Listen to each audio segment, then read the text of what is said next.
We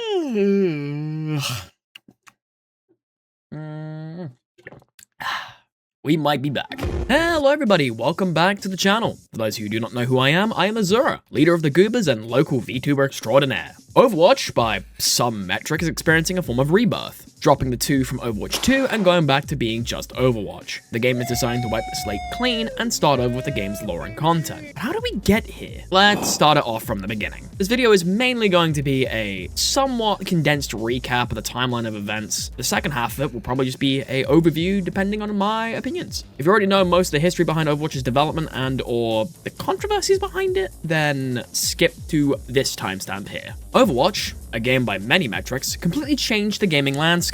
From beautiful cinematics and storytelling to the absolutely insane concept that was the Overwatch League. Overwatch was a game that you simply had to be there to experience on release. The Dragon cinematic, the community content created around the game, music, animations, comics, writing, and of course, the memes. Overwatch hit the ground running and quickly skyrocketed being towards one of the biggest played games of all time and one of the biggest cultural landmarks of the modern day age. Unfortunately, Overwatch's development post-launch wasn't exactly a smooth road. With the lack of transparency and communication to the player base from Jeff Kaplan, Brigitta's whole release debacle, which I luckily never got to experience, but I know the pain of something being busted as fuck on release, and those various bad balancing decisions that led to the infamous GOATS medal, Brigitta herself be the core enabler of the comp in general, leading to the eventual introduction of 222 roll lock and roughly 19 nerfs to Brigitta as a whole, to ultimately kill off the GOATS comp for good. But we all know that with GOATS, it was a fundamental design flaw and it was ultra brawly.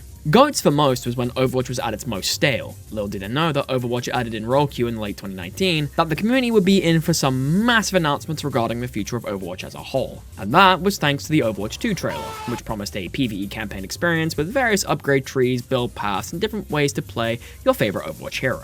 A game like Overwatch getting its own campaign, expansion on the lore, and every character interacting in a way that wasn't just a couple of voice lines in a match? Sounds like a great time, sign me up. Unfortunately, with this announcement, it would then lead to a 3-year-long content drought where everyone started eventually burning out, leading to the eventual decline of the game's popularity, and in turn, favor the Overwatch development team as a whole. Throughout 2020 to 2021, COVID ends up happening, and we all know how much that messed up pretty much anything related to hobbies, putting most game development teams and companies on the back foot, and also completely destroying any in-person esports for that year alone, leaving the Overwatch League bleeding out for the rest of its existence. The failing of the Overwatch League was nothing in comparison to the rot that was going on behind the scenes at Activision Blizzard itself, brought to light in 2021 via the California Department of Fair Employment and Housing versus Activision Blizzard lawsuit. For those that do not know about this controversy, it's what many would consider to be the black stain on both Activision and Blizzard's record, with the company's PR being damaged beyond repair, especially when it comes to the way the company's being ran at the time, from frat house culture to various forms of sexual harassment, discrimination amid various power abuses, rape jokes, and the latter. It got so bad that one of the employees did eventually commit suicide. The company itself never recovered from its PR being rightfully destroyed, and it never should be allowed to forget the various injustices and massive failures of the company's upper brass. This would lead the director of Overwatch, Jeff Kaplan, to depart from Blizzard Entertainment.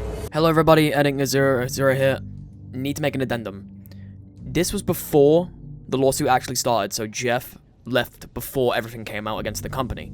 So this is just me correcting it and saying that Jeff had nothing to do with anything. He had his choice to leave due to burnout and possibly other internal pressures from the company itself.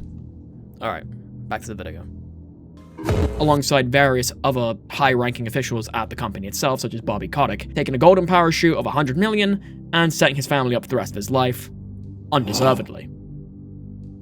Fuck you, Bobby Kotick. But with Jeff Kaplan's departure from Blizzard Entertainment as a whole, this would leave one of the original members of Team 4, Aaron Keller, to take over as the new and current acting game director of Overwatch. Following one shit show to another, Overwatch 2 is then released after this controversy, and it's an incredibly bare-bones experience, with no PvE in sight, an overpriced shop, and the move from 6v6 to 5v5. Overwatch 2's release was something of a nightmare to behold when it came to public reputation and the backlash the game received. Let me preface this by saying that Overwatch was never a bad video game. Overwatch still has, and does have, some of the best gameplay out there for those that love a good hero shooter with various different ways to play. Overwatch 2 maintained that core sense of identity with the game and then some. Overwatch 2, unfortunately, with its many downsides, had one of the worst Battle Pass systems on release, locking actual playable characters behind the Battle Pass system itself. A very good example of this would be Sojourn and Malga, especially Malga. Hello again, it is me, Azura, editing Azura.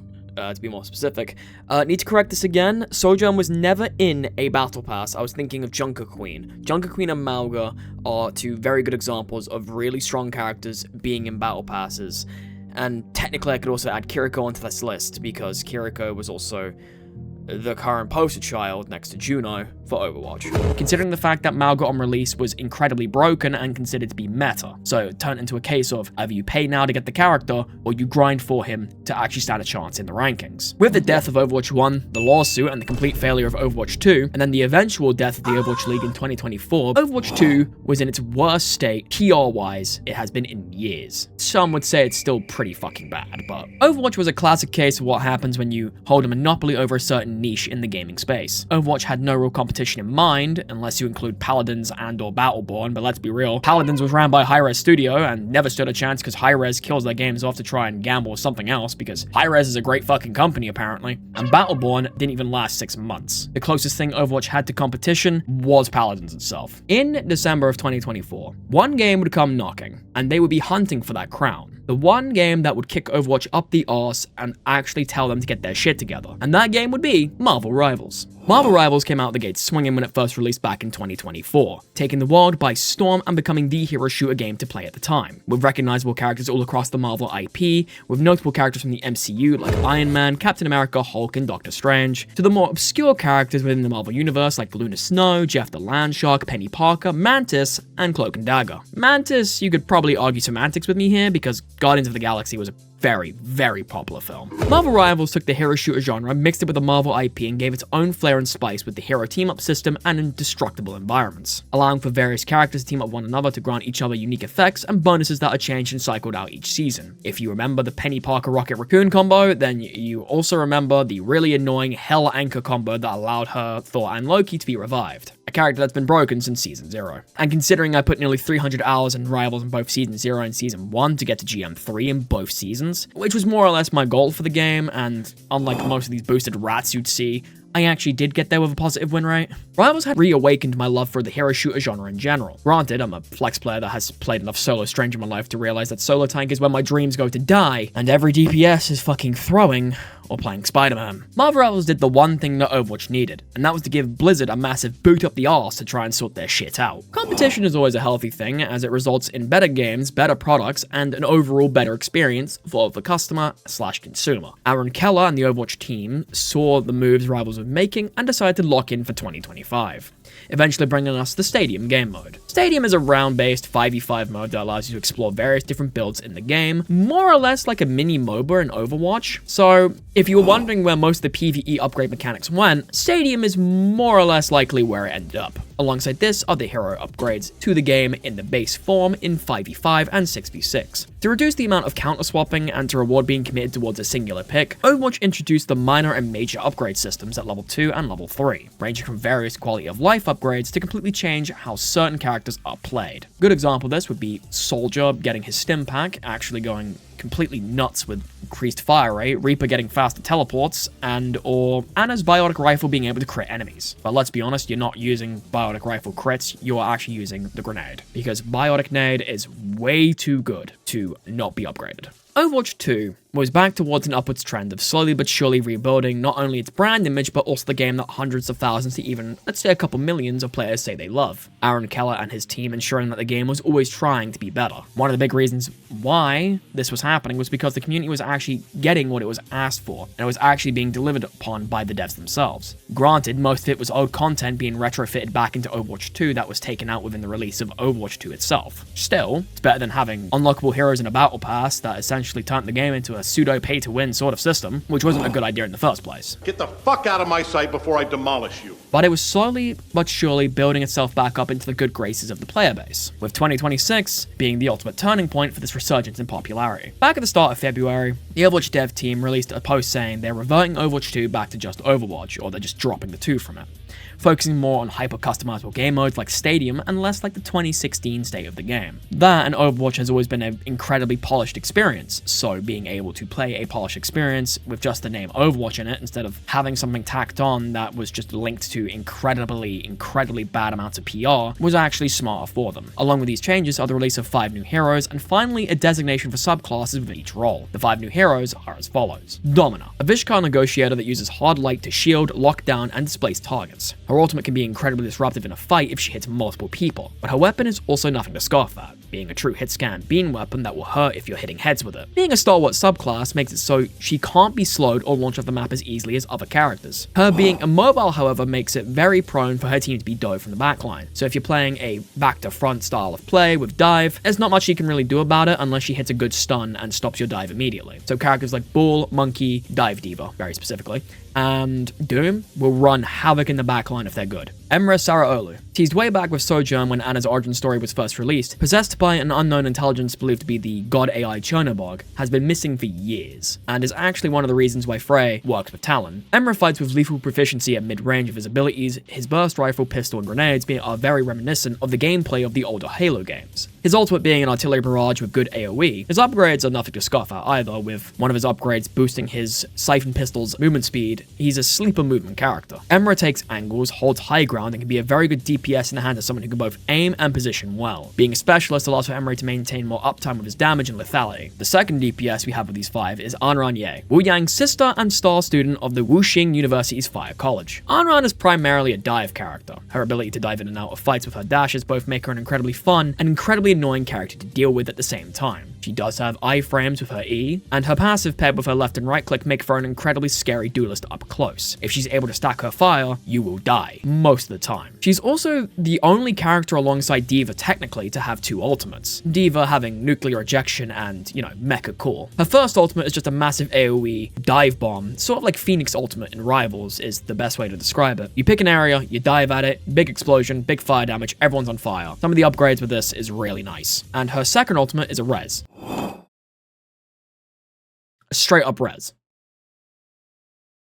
I thought we learnt with Mercy. Jetpack Cat, also known as Fika, is a character for criminals.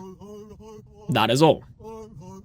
Oh, she's also a support. Mizuki Kawano is the other support within the release of the 5 new heroes, and his entire game plan is dealing damage and healing at the same time to buff up his Remedy aura. Paired with his good anti-mobility tool binding chain, the fact that if he actually does hit it, you're normally guaranteed to die, especially if he has the upgrade where he does amps damage to you, affected by the chain. And his ultimate being Kekai Sanctuary makes it one of the best counter ultimates in the game, especially considering the fact I've seen it counter Cassidy ult, to EMRE ult, to even being a very good counter to Rhine ult, especially if you're being hit by a Zarya ult or something like that. Like in 6v6, Kekai Sanctuary is blessed. And of all the characters that Blizzard has dropped, EMRE happens to be my favorite. No shit, I play Apex, who would have expected this?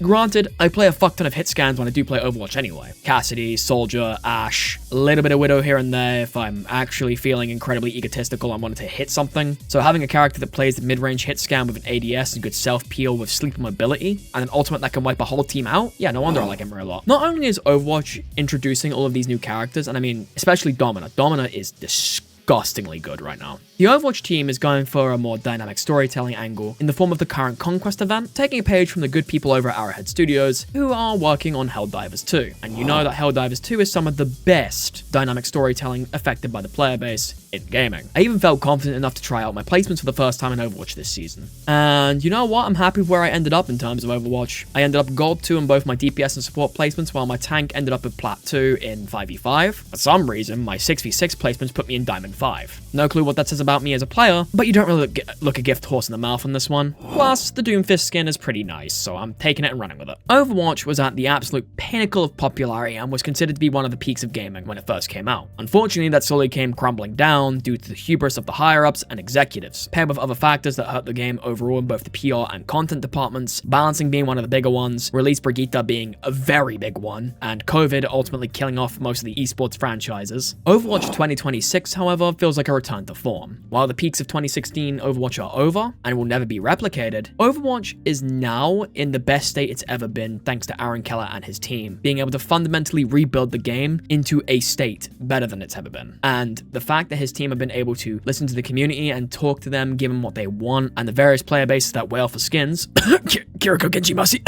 Overall, I'd say Overwatch is pretty good. Do I like the company behind it? Absolutely fucking not. The development team behind it, however, have put an incredible amount of love and care into this game. I'm giving the credit where the credit of the development team themselves deserve. You've all done a bang-up good job with Overwatch 2026, and I hope to see more positive changes and updates down the line, and who knows, I hope to see some more lore. However, until then, I will be watching with vexed interest, and I hope that Overwatch continues with this momentum, and who knows, might give rivals a kick up the arse with how bad their balancing decisions have been.